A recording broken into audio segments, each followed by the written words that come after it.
coffee collections sa Bureau of Customs na umabot sa 11 billion pesos. May 9 billion pesos collection mula sa sugar.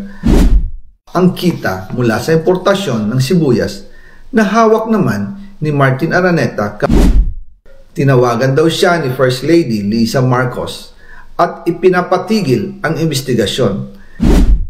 Na sa First Lady Lisa Marcos mismo ang may hawak sa mga rice importers.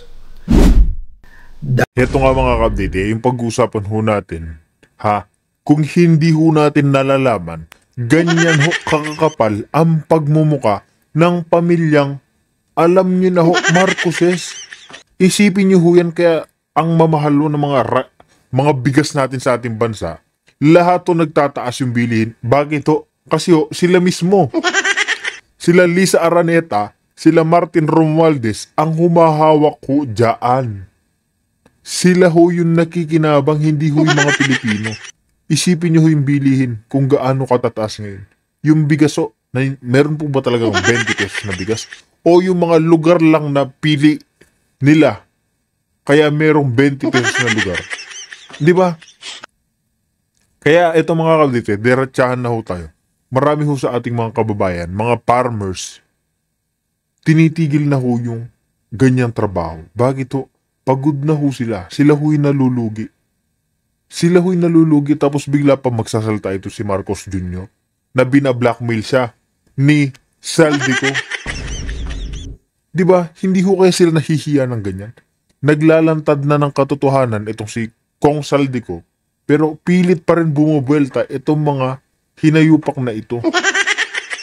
Kaya mga kabdik, ipanalangin na lang ho natin yang si Kong Saldico sa kanyang kalusugan, sa kanyang kung nasaan man ho siya. Bakit ho? Kasi mga kabdik, isa ho yan sa pinaka-credible na source bilang witness. Oo mga kabdik, alam ko galit ho tayo sa kanya. Dahil sa mga nangyari, isa ho siya sa sangkot sa mga bilyon-bilyong flood control issue. Pero tandaan ho natin mga kabdik, isa rin ho si Kong Saldico sa bumaliktad nagsisiwalat ng katotohanan kung ano yung totoong baho netong si Marcos Jr., si Lisa Araneta, si Martin Luther King. Huwag ho natin kakalimutan yan. Isipin nyo, nadadamay na lahat mga kabdik. Kinakanta niya na si Sandro Marcos merong 50 billion insertion.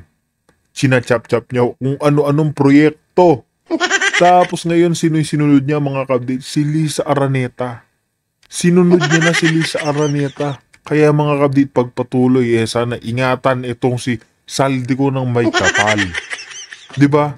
Isa ho yan sa ating kailangan.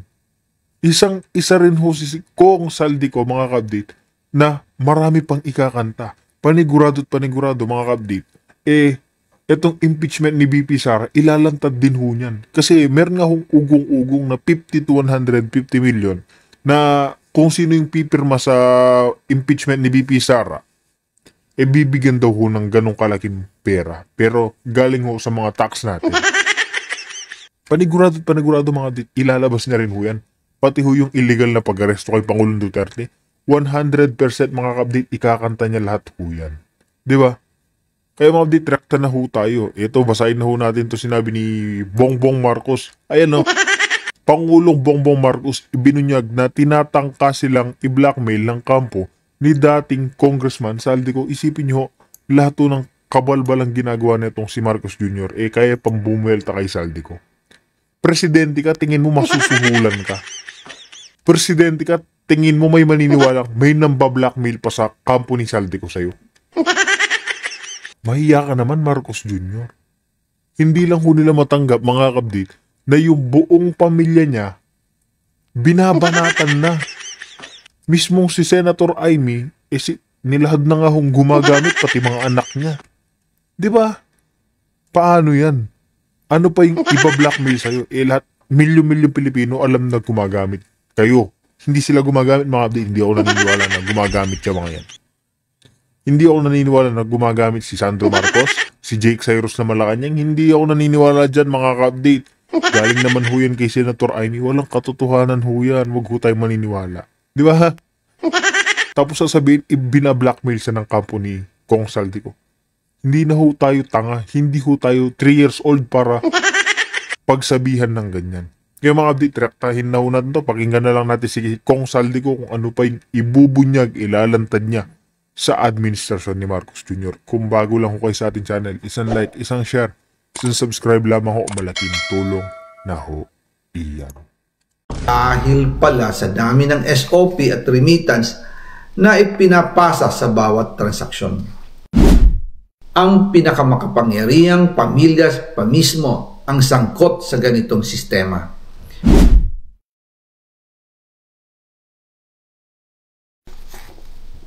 Ngayon naman po, tungkol sa kampanya nitong 2025 elections, nagkwento sa akin si dating Speaker Martin Romualdez. Kinausap daw siya ni PBBM sa Tacloban para tumulong sa gastusin ng mga kandidato mula national hanggang local candidates. Ang sagot ni Speaker, naibigay na niya ang SOP collections sa Bureau of Customs na umabot sa 11 billion pesos. Dagdag pa dyan, may 9 billion pesos collection mula sa sugar na ayon mismo sa kanya ay pinaghahatian lang ng 5 kumpanya para makontrol nila ang presyo ng asukal sa merkado. At iba pa ang kita mula sa importasyon ng sibuyas na hawak naman ni Martin Araneta, kapatid ni First Lady Lisa Araneta Marcos. Kung matatandaan ninyo, noong 2022, nagkaroon po ng investigasyon sa Kamara na pinangungunahan ni Congressman Toto Swansing dahil sobrang taas ng presyo ng sibuyas. Umabot ng 600 pesos kada kilo. Gayong dapat ay nasa 80 pesos lang. Doon lumabas ang pangalan ni Martin Araneta bilang isa sa mga nasa likod ng kontrol sa importasyon ng sibuyas. Pero hindi po natuloy ang investigasyon. Ang sabi ni Speaker, tinawagan daw siya ni First Lady Lisa Marcos at ipinapatigil ang investigasyon. Kaya walang natuloy at walang naparusahan. Dahil pala, kontrolado ng kapatid ng First Lady ang importasyon ng sibuyas. Ganito rin po ang nangyari sa bigas. Noong April 2023, nagsimula nang tumaas ang presyo ng bigas. Kaya iminungkahi ko kay Speaker Martin Romualdez na kung pwede ay mag-angkat tayo ng 13 million metric tons para sa buong taon. Ang layunin ko po ay mapababa ang presyo ng bigas sa 22 pesos kada kilo. Pero hindi po ito inaprubahan ng Pangulo noong sila ay nasa Clark. Dahil doon, sumipa ang presyo ng bigas na umabot ng 55 pesos kada kilo hanggang 2024. Noong 2024, kinausap ko ulit si Speaker Martin Romualdez na kung pwede makausap namin si Secretary Laurel Chu ng Department of Agriculture at Secretary Ralph Recto ng Department of Finance para maibaba ang taripa ng bigas mula 35% to 15%. Sinabi ko kay Speaker Martin Romualdez na kung pababayaan natin ang patuloy ng pagtaas ng presyo ng bigas at umabot ito sa 60 pesos kada kilo, siguradong magagalit na ang taong bayan. Ang mahirap lang ho dyan mga ka-update hindi ho nila iniisip yung mga ordinaryong Pilipino, yung isang kahit-isang tuka. Isipin nyo ho yun, yung sobrang hirap na ng buhay pero etong mga hinayupak na mga magnanakaw, nagagawa pa rin gipitin yung mga milyon-milyong Pilipino. Sobrang hirap na ho ng buhay. Nagagawa pa ho nila yan. Kaya mga ka-update ito 100%. May mga magsasaka nga. Meron ho kasi mga ilang magsasaka yung nabalitaan na ho natin mga ka-update. Nagpapatiwakal ho sila. Hindi ho nila tanggap yung pagkalugi ho nila. Isipin nyo ho yun. Sobrang hirap magtrabaho dyan sa bukid. Bibilin ho yung palay sa kanila ng 6 to 7 pesos. 6 to 8, sabihin na ho natin. Tapos po magkano nila ibebenta? 20 pesos. Itong hinayupak na admin ni Marcos Jr. Ganyan ho kawalang hiya. Kaya yung mga ating mga magsasaka, hindi ho natin sila mapipilit kung titigil ho sila magsaka. Sobrang yaman ho ng ating bayan. Lalo na ho dyan sa lupa. Nakikita naman ho natin kung ano-ano yung pwede nating itanim. Pero dahil nga ginigipit ng gobyerno ni Marcos Jr., wala ho tayong magawa. Wala ho, imbis na tuunan ho sila ng pansin, bigyan ho sila ng maayos na kagamitan, lahat to, sobrang yaman niya tong Pilipinas. Mayaman na mayaman tong ating bansa mga kabit kung pinagtutuunan ng pansin yung mga farmers. Pero ano hong ginagawa sa ala? Ginigipit ho sila. Inaabuso kasi nga ho mga kabit, alam ho nila, porket farmers yung ating mga kababayan, maliit ho yung tingin ng mga hinayupak na ito. Maliit ho yung tingin nila sa mga yan. Ako mga ka-update, mataas ho yung respeto ko sa mga yan. Kung wala hong farmers, isipin nyo, wala ho tayong bigas, wala ho tayong kanin, wala ho tayong gulay.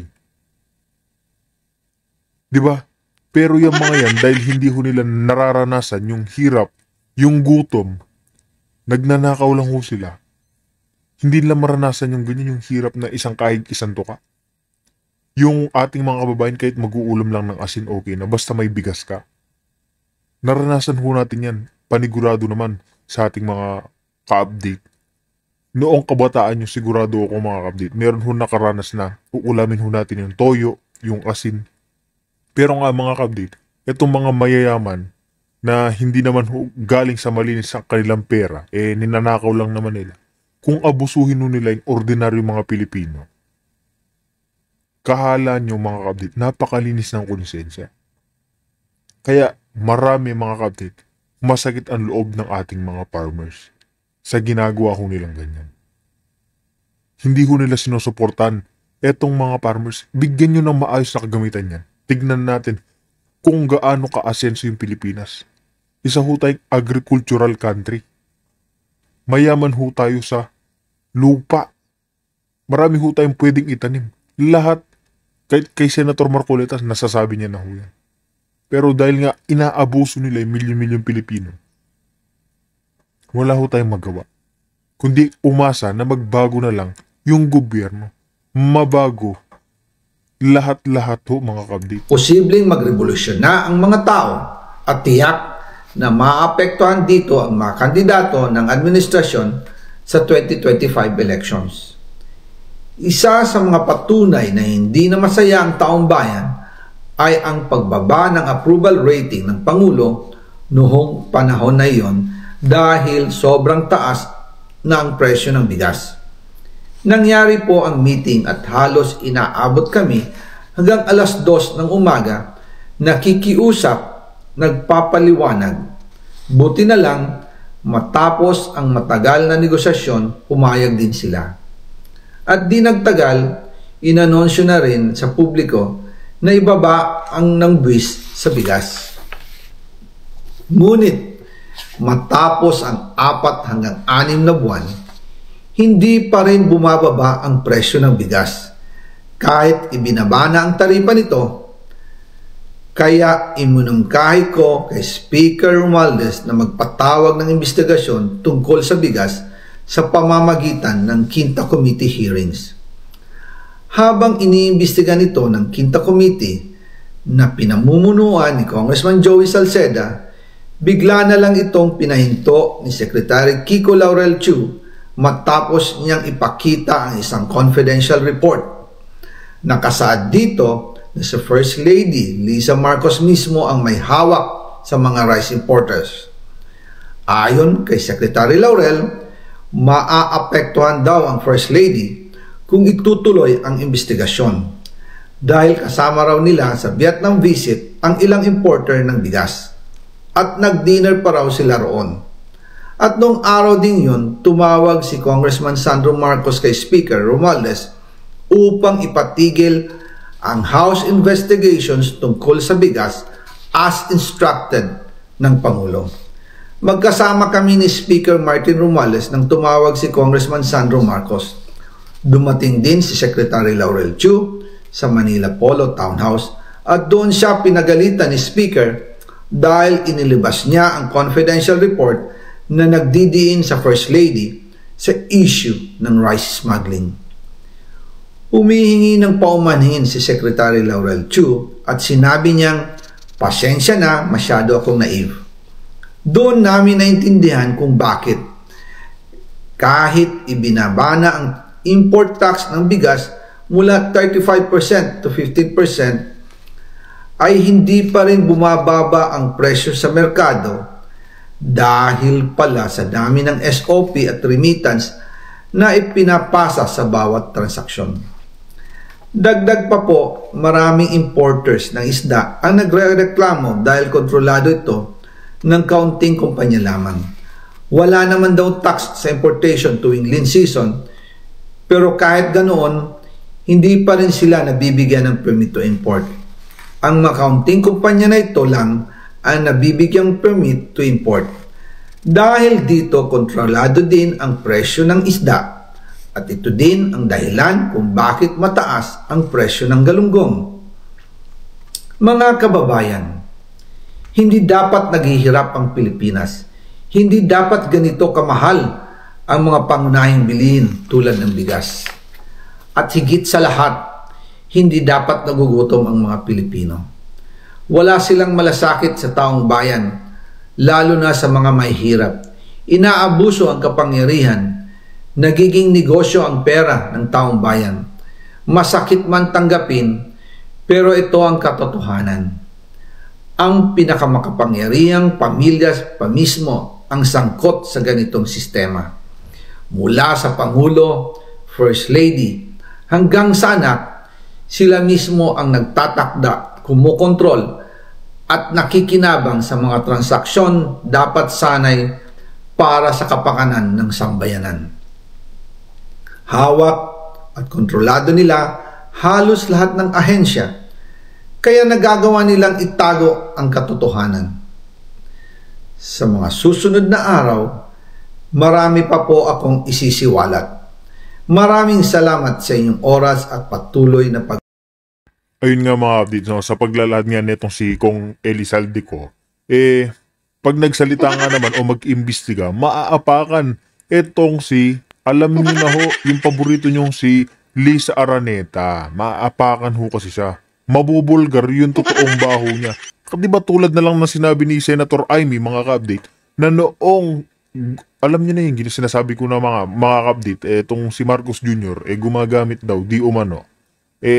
Kung papakasalan niya si Lisa Cocac, akala niya ho, magbabago na yung kanyang ading. Pero nagkakamali ho siya. Mas lumala pa daw ho yung pagkalulong ng kanyang ading.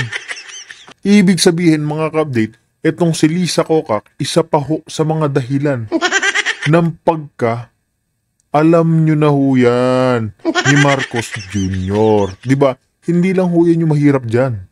Pati ho yung anak niyang si Jake Cyrus, si Charis, mga ka-update, gamit na gamit din ho yung pagiging Marcos. Gamit na gamit din ho. Isipin nyo, milyon-milyon Pilipino yung nagdudusa, naghihirap. Kahit na bigas na lang sana, maibaba ang presyo. Pero ano nangyari? Dahil hawak ko nila kahit na anong posisyon dyan sa gobyerno, nagagawa nun nilang paraan para sila ho yung kumita. Para ho, lalo magdusa yung milyon-milyon Pilipino. Kaya mga ka-update, kung may komento, reaction mo kayo dito, comment nyo lang ho sa ating comment section. Pag-usapan ho natin yan. Abangan na rin ho natin ito pang mga isisiwalat ni Saldico sa susunod na araw. Kaya mga dito na ho natin tatapusin ang ating reaction video.